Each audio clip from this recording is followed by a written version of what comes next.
How to say rain in Tagalog.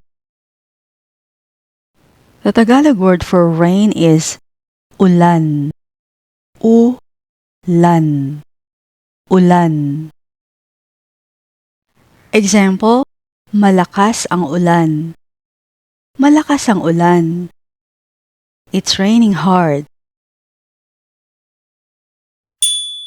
If you're new to Tagalog or don't know where to start, watch our official lesson number 1, Reading and Pronunciation for Absolute Beginners.